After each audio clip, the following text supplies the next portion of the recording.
Hi YouTube family, welcome है आपका फिर से मेरे एक और रिएक्शन वीडियो पर। तो सावन का आज दूसरा सोमवार है। कौन कौन व्रत रखा है ज़रूर बताइएगा। और वैसे भी ये वाला जो महीना है सच में बहुत पावन और बहुत अच्छा फील होता है अंदर से। और अभी मैं जब वीडियो बना रही हूँ ना, तो हम लोगों के पार्लर के पीछे साइड मंदिर है, शिव मंदिर है और हनुमान मंदिर है। तो वहाँ पर भी जल अभिषेक हो रहा है और कुछ पूजा पाठ हो रही थी। सुबह से ही बहुत ज़्यादा मंत्र उच्चारण की आवाज़ आ रही थी। तो ये सब सुन के थोड़ा और पॉजिटिव वाइब आती है अंदर से। तो आप लोग भी देख रहे होंगे अपने आसपास, और जो मेरा वीडियो देख रहा है तो प्लीज़ हर हर महादेव जरूर लिखिएगा। मुझे सच में ये महीना बहुत अच्छा लगता है। और ख़ास तौर पे मुझे तो थोड़ा सा जो होता है ना, कल संडे था ना, तो मैंने ये तो पिछले संडे का है, छूटा ही नहीं है यार, बहुत काला हो गया था ना। ये मैंने कल लगाई थी और मैंने जल्दी ही छुटा ली थी क्योंकि बहुत ज़्यादा काली हो जाती है। तो मुझे ये महीना बहुत अच्छा लगता है। पर हाँ, जब मैं अपने घर मतलब पन्ना में रहती थी ना, तो वहाँ पर मेरी फ्रेंड थी। आप लोगों ने इंस्टाग्राम पर या कभी पुरानी वीडियोस में देखा होगा, मेरे साथ एक फ्रेंड रहती थी, वो भी बंगाली ही थी। हम लोग मतलब सावन के महीने में एक दिन ऐसा डिसाइड करते थे और पूरा अच्छा से साड़ी आड़ी पहन के पूरा 16 श्रृंगार जो होते हैं वो सब करके तैयार होके वीडियोस बनाते थे। अब वो मुझे मिस कर रही, मैं उसको मिस कर रही हूँ। और यहाँ पे ऐसा बिल्कुल भी टाइम नहीं हो पाता है क्योंकि पार्लर में भी आना पड़ता है, तो वैसे तो नहीं कर पा रही। पर हाँ, मैंने सोचा था कि सावन में मेहंदी जरूर लगाऊंगी, हो सके तो हर संडे को लगाऊंगी ताकि मंडे के दिन मुझे अच्छा फील हो। तो आप लोग में से कौन कौन ऐसा करता है? और वैसे मेरी मम्मी बहनें सब लोग व्रत रखती हैं। मेरी तबीयत थोड़ी ठीक नहीं रहती है, तो मैं सच बताऊं, पूजा पाठ करके मैं खाना खा लेती हूँ, मैं व्रत नहीं रख रही हूँ।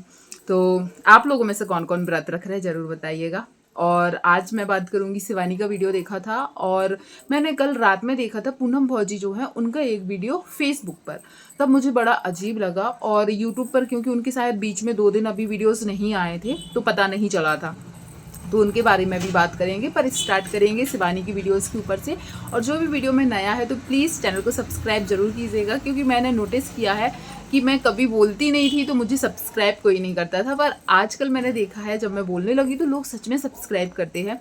तो जिसने नहीं किया ज़रूर कीजिएगा। चलिए स्टार्ट करते हैं शिवानी की वीडियोस के बारे में। शिवानी का अभी हम लोगों को पता ही है, जो 1-2 ब्लॉग आए हैं उससे पता था कि शिवानी अपनी दीदी के यहाँ गई हुई थी, जहाँ पर उनकी दोनों दीदी हैं, फिरोजाबाद, वहाँ पर गई हुई थी। फिर वो लोग घूमने भी गए थे। और आज शिवानी ने खुद वीडियो में बताया कि वो आए तो ऐसे एकदम से थी, पर आने के बाद वो 3 दिन रुक गई है। और 3 दिन रुकने के बाद जब वो अपने घर आ रही थी अपनी मम्मी और दीदी की बेटियों के साथ, तब उसने दिखाया कि उसकी जो और बाकी 2 दीदियों के बच्चे हैं ना, बेटियां जो है, वो सब रो रही थी क्योंकि मौसी आई थी तो सब खुश हो रहे थे, पर जब जा रही थी तो सब बहुत सैड हो गए थे और रो रहे थे। आंटी भी रोने लगी थी, आंटी भी आते टाइम रोने लगी थी। और यार, ये तो माँ बेटी का प्यार है और वो हम समझ सकते हैं। हम भी इतने बड़े हो गए हैं, इतने साल हो गए शादियों के, पर जब हम जाते हैं तो हमें भी रोना आ जाता है। तो आंटी का वो रोना, और आंटी की जो दोनों बेटियां हैं वो भी रो रही थी। पर आपने वीडियो की स्टार्टिंग में देखा होगा, शिवानी ने बोला कि उसकी मम्मी फिर से नानी बनने वाली है 14वीं बार, मतलब 14वीं बार उसकी माँ नानी। तो मुझे लगा शायद हो सकता है, क्योंकि उनकी दीदी का पेट सच में लग रहा था। पर वो भैया मजाक था, ऐसा कुछ नहीं है। क्योंकि कुछ कमेंट्स आ रहे थे कि तुम्हारी दीदी प्रेग्नेंट है क्या, प्रेग्नेंट है क्या। तो वो उसका जवाब शिवानी ने इस तरीके से दिया। और उसने ये भी साफ साफ बोला कि 3-3 बच्चे हैं, वो भी ऑपरेशन से हैं। दोनों दीदी के 3-3 बच्चे हैं और दोनों को ही ऑपरेशन से है, चौथे की कोई गुंजाइश नहीं है। और उसने एक बात और बोली कि इन दोनों दीदी को ऑपरेशन से 3-3 बच्चे। भाई, सुमन दीदी बहुत अच्छी हैं जिनको 6 बच्चे हैं और नॉर्मल है। वो वहाँ पर मुझे हंसी आई थी। आप लोग भी जरूर बताइएगा कि आप लोगों को वहाँ पर हंसी आई थी जब उसने ये चीज़ बोली। और एक चीज़ और, शिवानी के जो ये वाले जीजा जी हैं जो ब्लॉग में हमें दिखे हैं, जो आगरा भी साथ में गए थे, उनके साथ रील्स भी आई है। उनका भी फेसबुक और इंस्टाग्राम पर मैंने देखा है, आज़ाद कुछ करके उनका चैनल है, सॉरी अकाउंट है। तो उसमें शिवानी के साथ मैंने उनकी वीडियो देखी और अच्छे खासे व्यूज़ और लाइक आ जाते हैं। और शिवानी ने वहाँ पर भी उनके साथ जो ताजमहल के सामने से चलते हुए वीडियो शिवानी का आया है ना, जैसे सेम वैसे ही उसने अपने जिया जी के साथ भी बनाया था, तो वो वीडियो भी आया था। और उन जीजा जी की तारीफ बहुत होती है। मैं सच बताऊँ, मुझे भी वो बहुत अच्छे लगते हैं। और उनका नेचर जितना शिवानी ने अपने ब्लॉग में दिखाया है ना, उस अकॉर्डिंग भी देखा जाए तो उनके जिया जी का नेचर के हिसाब से भी वो बहुत अच्छे लगते हैं। कई लोग तो कमेंट करते हैं कि शिवानी तुम्हारे ये वाले जिया जी तो साउथ के एक्टर लगते हैं, पर सच बताएं, हाँ, उनकी पर्सनैलिटी सच में अच्छी लगती है। दून की बहुत तारीफ हो रही थी और शिवानी ने खुद भी तारीफ की थी कि आते टाइम वो ट्रेन से आई थी, यदि वो चाहती तो वो खुद की गाड़ी से भी आ सकती थी, पर जाते टाइम उसकी जीजा जी ने ज़बरदस्ती गाड़ी बुक करके दी और गाड़ी से ही भेजा है, ट्रेन से नहीं भेजा है। तो इन सब छोटी छोटी चीज़ों से ही पता चलता है कि सामने वाला कितनी रिस्पेक्ट आपकी करता है या आपके लिए उनके मन में कितना प्यार है। तो वो सब चीज़ें देखकर ना सच में शिवानी की जीजा जी की बहुत सारे लोग तारीफ कर रहे हैं और मुझे भी लगता है यार जीजा जी तो उसके बहुत अच्छे हैं। और उसकी दीदी के फेस की जो स्माइल होती है ना, उसको देखकर ही पता चल जाता है, क्योंकि एक औरत की फेस पे जो एक रौनक दिखती है ना या खुशी दिखती है ना, उसके पति के प्यार की वजह से ही दिखती है। और उनकी दीदी, दोनों दीदियों के फेस से वो चीज़ सच में समझ में आती है, वो खुश हैं। तो जिया जी लोगों की तारीफ हुई तो आप लोग भी जरूर बताइएगा। हाँ, जो एक और जिया जी हैं, उनके जो दोनों दीदियों में जो बड़ी है ना, जिनकी जो वो दिव्या के पापा और दिसानी है, उनके पापा बहुत कम दिखते हैं, वो शायद आगरा भी नहीं गए थे साथ में। पर जो एक और ये दिखते हैं, इनकी तारीफ बहुत हो रही थी, तो मुझे भी वो अच्छे लगते हैं। फिर वहाँ से शिवानी आने लगी तो उसने बताया कि उसको औरैया जाना है, शिव महापुराण कुछ हो रहा है वहाँ पर, अभी सावन का महीना चल रहा है। मैं बोल रही ना, मेरे यहाँ भी पीछे मंदिर है, बहुत ज़्यादा आवाज़ आ रही थी। अभी हर जगह पर मंदिरों में यही सब चीज़ें हो रही हैं और अच्छा भी लगता है। जो शायद साल भर नहीं जाते पर इस महीने में जाते हैं और बहुत पॉजिटिविटी भी मिलती है। तो शिवानी ने भी वही बोला कि धार्मिक कामों में जाना पड़ता है और उसे शायद आमंत्रित भी किया गया और वो वहाँ पर गई भी थी। पहले वो घर आई, हाँ घर आते टाइम पता चला कि जो दिव्या है वो साथ में आई थी शिवानी के, क्योंकि उसने रास्ते में कहीं पर भी नहीं बताया था कि दिव्या साथ में जाएगी। तो दिव्या साथ में आई थी और जब शिवानी घर आई, घर आके थोड़ा बहुत खा पी के जब निकली औरैया के लिए, तो तब हमने देखा जो दिव्या है वो भी आई है। एक चीज़ आपने नोटिस की होगी, जो शिवानी के लिए बाउंसर मतलब उसकी हिफाजत के लिए, सिक्योरिटी के लिए उसके साथ रहे थे, उनको लेकर जो दिव्या और ईसा ये लोग हंस रहे थे और डब्लू भोलू न जाने क्या नाम बता रहे थे, एक कार्टून कैरेक्टर है ना उसका नाम बता रहे थे, वहाँ पर वो लोग जो हंस रहे थे बहुत ही ज़्यादा हंसी आ रही थी। पर शिवानी समझ रही थी कि गलत कमेंट आएंगे, इसलिए शिवानी ने बात पलट दी कि ये लोग उसको बहुत ज़्यादा बोल रहे हैं, ऐसे मत बोलो गलत कमेंट आएंगे। पर वो बच्चे हैं, मजाकिया तौर पर हंसी मजाक कर रहे थे और जो सोच रहे थे वही, यदि बनावटी करते तो अलग होता, पर जो भी दिख रहा था जेन्युइन सा दिख रहा था। और हाँ, हम लोग ने भी उसको एंजॉय ही किया। फिर वहाँ पर जो मंदिर में जाती है और जो भी होता है वो सब चीज़ें दिखाती है और कई लोग बोल रहे थे कि तुमने बहुत अच्छा किया, जो वहाँ पर पूजा पाठ हो रही थी वो सब चीज़ें दिखाई। शिवानी ने भी उनको जो होता है ना माला आला पहनाती, वो सब चीज़ें करते हुए दिखाया और फिर वो आ जाती है और बाद में बहुत सारे बच्चे उसको मिलते हैं। बच्चे बहुत ज़्यादा फ़ैन होते हैं, सच में मैंने भी नोटिस किया है।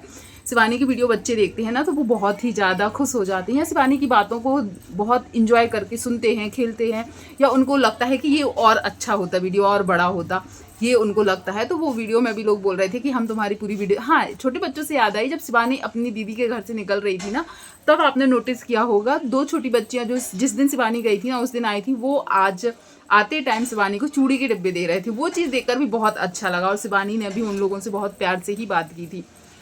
तो वहाँ से आने के बाद फिर शिवानी ने घर में जो एक चीज़ की ना, वो चमगादड़ पकड़ के, भैया इस लड़की में हिम्मत कितनी है। मैंने इसको मेढक पकड़ते हुए देखा, मैंने इसको छिपकली पकड़ते हुए देखा, आज इसने चमगादड़ पकड़ा था। कैसे पकड़ लेती, मैं सच बताऊं, मेरी बहन कल वहाँ से लौटी है, मथुरा वृंदावन गई थी, वहाँ से दिल्ली भी गई थी घूमने के लिए। तो वहाँ से जैसे छोटी मोटी चीज़ें खरीद के लाते हैं ना, तो वो नकली छिपकली जो होती है ना वो लेकर आई। मैं हो सका तो मैं वीडियो में दिखाने की कोशिश करूँगी, यदि पार्लर लेकर आई वो तो। नकली छिपकली देखकर मेरे हाथ पैर कांप जाते हैं। सोचो, मैं यदि दीवार पे देख लूं कि रूम में कहीं पर छिपकली है, मेरे हाथ पैर इतने कांपने लगते, मैं उस जगह से ही हट जाती हूँ। और ये पकड़ कैसे लेती है, मैं ही नहीं मेरी मम्मी को भी बहुत ज़्यादा डर लगता है छिपकली से। और मेरा बेटा तो इतना हंसता है कि मम्मी कितनी डरपोक है, कितनी डरपोक हूँ। पर जब हम शिवानी को देखे ना, वो चमगादड़ भैया ऐसा खोल के पकड़ी हुई है, कैसे हिम्मत आ जाती है। और बहुत सारे लोगों ने कॉमेंट भी किए हैं और एक कॉमेंट का शिवानी ने रिप्लाई भी दिया है कि दीदी आप कोई भी जंगली जानवर या जो भी हो यार, ये जंगली ही तो हैं, कौन से घर में पालते हैं इनको, तो इनको आप कैसे पकड़ लेते हो, आपको डर नहीं लगता। और शिवानी ने उसका रिप्लाई भी दिया है कि डर नहीं लगता है। आप लोग जरूर बताइएगा आप में से किस किस को ऐसे छिपकली, चमगादड़, मेढक या और भी इसको कई बार देखे हैं पकड़ लेती है, किस किस को डर नहीं लगता है शिवानी के जैसे। मैंने तो ज़्यादातर लोगों को देखा है कि सभी लोग डरते हैं। फिर शिवानी का वीडियो जितना भी था अच्छा लगा, और ऐसे पूरी फैमिली के साथ जो वीडियो आती है ना शिवानी के, वो और भी ज़्यादा अच्छे लगते हैं। और फिर से आएंगे राखी टाइम पर, उनकी बहनें ज़रूर आएंगी। जहाँ तक हम लोग देखते हैं तो वो लोग राखी टाइम पर आती हैं। पर अब मैं बात करूँगी पूनम भौजी की। कल रात में मैं ऐसे ही स्क्रॉल कर रही थी वीडियोस फेसबुक पर, मैंने देखा उसमें बहुत तेज रोते हुए, उसने यूट्यूब वीडियो में नहीं लगाई है वो क्लिप, हल्का सा ब्लर करके कुछ सेकंड का जो लगाया था ना आज यूट्यूब वीडियो में, वही अच्छा लंबा चौड़ा वीडियो है, फेसबुक पर उसने पोस्ट किया है। शायद फेसबुक पे इतनी ज़्यादा पाबंदियां नहीं होती हैं, रोना धोना ये सब चीज़ें दिखा, और उसमें तो ब्लर भी नहीं करके रखा है। फेसबुक में पूरा लंबा वीडियो उसने डाला है, और रो रो के बहुत कुछ चिल्ला चिल्ला के बोल रही है। उसके चाचा जी थे जो वो ख़त्म हो गए, सगे चाचा थे, उसके पापा पहले ख़त्म हो चुके थे, उसकी चाची पहले ख़त्म हो चुकी थी, और ये चाचा बचे थे। वैसे सच बताऊं, मैंने वीडियो में पहले तो नहीं देखा है, या देखा हो तो मैं पहचान नहीं रही हूँ, पर आप लोग जरूर बताइएगा क्या पूनम या सोनम ने कभी भी अपने इन चाचा को अपने वीडियोस में दिखाया है क्या? क्योंकि देखो हो सकता है दिखाया हो और हमें पता ना हो कि ये उनके चाचा हैं, पर जो भी है इन लोगों के फिर वो वीडियो आए रोने धोने वाले, फेसबुक पर मैंने देखे थे, वो बहुत कुछ बोल रही थी। और कई लोग कॉमेंट, देखो ख़त्म हुए हैं, मैं ये मान सकती हूँ, जिनके पापा नहीं है तो चाचा भी पिता के समान ही होते हैं, मानो तो, ना मानो तो भैया कितने ही खून का रिश्ता हो अपने नहीं हो सकते, और मानो तो भैया बाप के जैसा यदि हम उनको प्यार करते हैं, वो हमें प्यार करते हैं, मान सम्मान देते हैं, तो दुख होता है। और इस चीज़ का मैं मानूंगी कि हाँ दुख हुआ होगा, पर कुछ चीज़ें ऑडियंस को भी पसंद नहीं लगी और लोगों को थोड़ा सा अजीब लगा। अब लोग ये ना बोले कि इन चीज़ों को भी नोटिस करते हैं, क्योंकि जैसे ही पूनम ने वीडियो स्टार्ट किया वो नहीं रोई। पहले तो उसने नॉर्मल ब्लॉगिंग ही दिखाई थी, जब वो अपनी चाचा वाली बात बताने के लिए स्टार्ट कर रही थी ना, तो वो पहले नॉर्मल थी, फिर उसने कैमरा ऐसे किया और फिर रोना स्टार्ट कर दिया। तो कई लोगों को लगा कि ये कैमरे के लिए देखो अलग से नौटंकी कर रही है, ऐसे कमेंट्स मैंने पढ़े थे।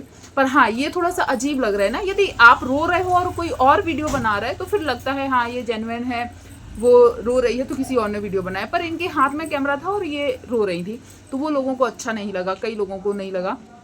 और फिर वो घर आ गई थी। पर मैंने सोनम की बुआ जो है उनका वीडियो देखा, उन्होंने भी फिर दिखाया, सोनम को दिखाया, और वो लोग संडे को शायद मार्केट करने जा रही थी, और फिर उनको रास्ते में फ़ोन आया, तो सोनम भी रात में ही निकल गई थी, संडे को ही, आज शायद पहुंच गई होगी। तो सोनम की बुआ ने भी वीडियो दिखाई और सोनम भी बहुत ज़्यादा रो रही थी। और भाई अब जैसा इन लोगों ने रिश्ता बताया है कि पिता के बाद वही थे, तो दुख होता है। अब हो सकता है इनका अगला ब्लॉग कैसा आएगा वो हम लोग समझ सकते हैं कि वो वीडियो ज़रूर बनाएगी, मुझे ऐसा लगता है वीडियो बनाएगी और वो वीडियो ही आएगा। पर हाँ ख़त्म हुए उसके लिए हम लोग किसी की भावनाओं को ये नहीं बोल सकते कि झूठ है, यदि झूठ होती तो शायद वो दिल्ली से भागते भागते नहीं आती। वैसे ये लोग आने ही वाले थे कुछ दिन बाद, जैसे कि उनकी बुआ ने बताया कि राखी टाइम पर ये लोग मिलकर गाँव आने वाले थे, पर भगवान जो करता है वो हमें दिख ही जाता है, मतलब सोचो कुछ और हो कुछ और ही जाता है, और उनको आना पड़ा। अब मुझे ये लगता है सोनम के बच्चों की पढ़ाई का बहुत ज़्यादा नुकसान हो जाएगा, क्योंकि अब वो यदि आई है तो राखी कर कर ही जाएगी, मुझे ऐसा लगता है। हाँ जो पूनम के चाचा जी खत्म हुए ना, तो इसी पे कंटेंट आया है, गुटका वाली का इसी पे कंटेंट आया है, डूबी का, और पूनम का तो आया ही है, और सोनम का अभी वीडियो नहीं आया था जब तक मैं देख रही थी। पर हाँ कल गुटका वाली भौजी का एक कंटेंट मैंने देखा था, और मैंने शायद उसके ऊपर बोला नहीं था, दरवाजे लगने वाली बात, तो उनके दरवाजे भी अमेरिका वाली जो दीदी हैं वो लगवा रही हैं अब। जैसे कि आप लोगों ने भी देख ही लिया होगा, क्योंकि उनकी बेटी बाहर नहाती है, और सही बात है इतनी बड़ी बेटी यदि बाहर नहाती है नहीं अच्छा लगता है। मैंने कई बार देखा ये लोग पानी से भी खेल रहे हैं, नल आ रहा है, वो बाहर ही नहा रही है, भीग रही है, दौड़ रही है, तो मुझे तो अजीब लगता है। हो सकता है गांव में ये नॉर्मल हो, पर मैं सच बताऊं मुझे ये लगता था जहाँ पर ये बर्तन धोती है ना अंदर जो दीवार के उस पार, या तो उनकी बेटी वहाँ नहाती होगी, या पीछे भी जहाँ पर ये लोग कभी कभी आप देखना कंडे अंडे करती हैं, जो गोबर के क्या बोलते हैं आपके यहाँ क्या बोलते मुझे नहीं पता, यहाँ पर तो कंडे बोलते हैं, वो बनते हैं, या जो टावर लगा है ना पीछे साइड जगह है उधर कहीं नहाते होंगे। मुझे ये बिल्कुल नहीं पता था कि ये लोग रोड पर ही नहाते हैं। तो शायद अमेरिका वाली दीदी ने इनको बोला है कि आपकी बेटी बड़ी हो गई है तो गेट लगवा लो, अंदर नहाए। तो देखो गेट लगाने के पहले भी ये वो अंदर नहा सकती थी, क्योंकि पर्दा लगा रहता था, और इनके घर में सिर्फ इनके यहाँ नहीं बाकी 2 जगह और भी देखते हैं वहाँ पर दरवाजे नहीं हैं। वैसे मैं ये नहीं बोलूँगी कि गेट की ज़रूरत नहीं थी, भैया गेट की तो हर घर में ज़रूरत होती है, पर ये जो रीज़न दिया गया ना नहाने वाला, तो वो सुन के मुझे ये लगा कि इनकी बेटी पहले से ही अंदर नहाती थी। और एक चीज़ मैंने आज देखी एक वीडियो में, निब्याज वाली जो दीदी हैं उनकी वीडियो में देखा कि इनकी बेटी जिस दिन मार्केट होता है उस दिन नहाती हैं। तो मुझे थोड़ा सुनकर अजीब लगा। मार्केट देखो नॉर्मली तो हफ्ते में एक बार होता है, अब इनके यहाँ का मुझे नहीं पता है, और यदि हफ्ते में 2 बार भी होता हो, मैं मान लूँ यदि, तो भी हफ्ते में 2 बार नहाना मतलब कैसे, थोड़ा सा अजीब नहीं लग रहा है? सुनो भैया, नहाना धोना खाना ये सब तो ऐसी चीज़ें हैं जो डेली करनी चाहिए भाई। तो मैंने सच बताऊँ ध्यान नहीं दिया, किसी वीडियो में बोला, पर निब्यास मॉम ने यदि ये चीज़ बोली है तो सही बोला होगा कि वो हफ्ते में 2 बार या 1 बार ही नहाती है, मतलब जिस दिन मार्केट होता है। तो सही बात है भाई, जो इनके ऊपर पैसे इन्वेस्ट कर रहे हैं, पैसे दे रहे हैं, या इनकी लाइफ में जो चीज़ कमी है उनको पूरा कर रहे हैं, तो उनको ये चीज़ भी समझाना चाहिए, क्योंकि इन लोगों की बात होती है कि भाई डेली नहाना चाहिए। डेली मुझे नहीं समझ में आ रहा है कि कैसे कोई हफ्ते में 1 दिन या 2 दिन नहा के रह सकता है। हफ्ते में 1 दिन 2 दिन तो छोड़ो, गर्मियाँ जब पड़ती है ना तो दिन में 2 बार नहाते हैं, क्योंकि इतनी गर्मी हो जाती है कि हम लोगों को शाम होते होते लगता है कि एक बार और नहा लें। तो कोई हफ्ते में 1 दिन या 2 दिन बिना नहाए कैसे रह सकता है? मतलब बहुत अजीब लग रहा है सुनने में, पर आपने भी सुना होगा तो इसके ऊपर ज़रूर बताइएगा। और शिवानी का वीडियो जो आया था उसके ऊपर आपके क्या थॉट्स है ज़रूर बताइएगा। हाँ, बाधा देवी के बारे में मैं एक चीज़ ज़रूर बोलना चाहूँगी। बाधा देवी का मैंने कल एक वीडियो देखा है जिसमें 3-4 औरतें हैं, कोई चौल टाइप का लग रहा है। चौल टाइप मतलब जैसे इसने बताया ना कि बॉम्बे में रहती है, तो बॉम्बे नाम सुनकर हमारे दिमाग में ये चीज़ आता है ये बहुत अच्छी जगह में रह रही है। और जहाँ तक इसने बताया है कि फिल्म की शूटिंग हो रही है इसकी, तो भैया शूटिंग हो रही तो भैया इनको जब अपने पति से मिलने का टाइम नहीं रहेगा, मतलब ये इतनी बिजी रहेंगी, तो इनको रहने के लिए भी तो इनकी व्यवस्था की होगी। जब ये पूरे टाइम शूटिंग करेंगी तो पूरे टाइम इनकी जो काम चलेगा, तो रहने के लिए अलग से तो कहीं आएंगी नहीं, जहाँ काम चलेगा वहीं रहेंगी। तो मतलब ऐसा लग रहा था रह बहुत अच्छी जगह रही होंगी, पर वही चीज़ बाधा देवी की बातों पे मैं इसलिए विश्वास नहीं करना चाहती हूँ क्योंकि आपने देखा होगा जो 4 औरतों के साथ इनकी वीडियो आई है, और वो लोग शायद ये बोल रही हैं जलने वाले देख लो राधा बॉम्बे आ चुकी, ऐसा कुछ बोल रही हैं। वो चारों औरतें भी सच बताऊँ बाधा देवी की कैटेगरी की ही लग रही हैं, बुरा मत मानना, पर बाधा देवी को अपने हिसाब की औरतें मिल ही जाती हैं जो उसके जैसे नौटंकी करने वाले हो। चाहे वो किराए की ननद आई थी जो शुरू में वो हो, फिर ये जो 2 जेठानी आ गई थी, फिर एक जेठानी बची थी, ठीक है, फिर एक वो जो किन्नर थे ना वो भी इन्हीं के कैटेगरी के थे। अब ये बॉम्बे में भी इसको अपने हिसाब की ये औरतें कहाँ से मिल गई भाई? अब तो मुझे और लग रहा है कि ये झूठ बोल रही है, कोई शूटिंग वूटिंग नहीं चल रही है, और ये सिर्फ और सिर्फ ऑडियंस को गुमराह कर रही है, और ये चीज़ दिखा, क्योंकि उसको पता है वो शिवानी के ऊपर अभी कंटेंट दे नहीं सकती है, शादी वाला उसका ज़्यादा उतना चला नहीं, तो अब इसको लग रहा है कि ये एक हाइप क्रिएट करके रखी कि इसको भैया बॉम्बे में काम मिल चुका है, और लोग जानबूझकर मतलब बहुत ज़्यादा एक्साइटेड हो जाते हैं ना कि हाँ हाँ चलो चलो इसकी वीडियो देखें कि सच में इसको काम मिला है, तो वो एक हाइप क्रिएट करके रखेगी और अपने जो नॉर्मल ब्लॉग है वही लाएगी, और जो जैसे शॉर्ट वीडियो आए जिन औरतों के साथ उनके साथ ही वो रह रही है। हो सकता है कुछ और काम वाम करे या फिर वो ऐसे ही वीडियो बनाएगी, पर मुझे ये समझ में नहीं आता कोई कंटेंट के लिए अपना गांव घर द्वार छोड़कर बॉम्बे में न जाने किसके साथ रहने लगी, सिर्फ और सिर्फ कंटेंट के लिए। यदि मूवी वाली बात झूठी है तो आप सोचो राधा देवी अपने कंटेंट के लिए कितना कुछ कर सकती है, पर सच बताओ उस अकॉर्डिंग उसको व्यूज़ बिल्कुल नहीं आ रहे, बहुत नॉर्मल से व्यूज़ आ रहे हैं। मुझे लगता है इससे अच्छे इन भौजियों के व्यूज़ आ जा रहे हैं, वो भी घर बैठे बैठे घर में रहते हुए। आप लोग भी जरूर बताइएगा क्या आपको लगता है कि वो कंटेंट के लिए यदि इतना सब कुछ कर रही है उस अकॉर्डिंग क्या उसको व्यूज़ आ रहे हैं? बिल्कुल भी नहीं आ रहे हैं। तो चलिए शिवानी के वीडियो के बारे में आपका क्या कहना है और बाधा देवी के बारे में आप क्या कहना बोलेंगे ज़रूर बताइएगा। और हाँ, पूनम का जो कैमरा उठाकर रोना कई लोगों को एक्टिंग लगा, वो क्या आपको भी लगा ज़रूर बताइएगा। वीडियो पसंद आया हो तो वीडियो को लाइक शेयर कीजिएगा, चैनल पर पहली बार आए हैं तो चैनल को सब्सक्राइब कीजिएगा। थैंक यू सो मच जो भी यहाँ तक बना रहा, और हर हर महादेव जरूर बोलिएगा। हर हर महादेव।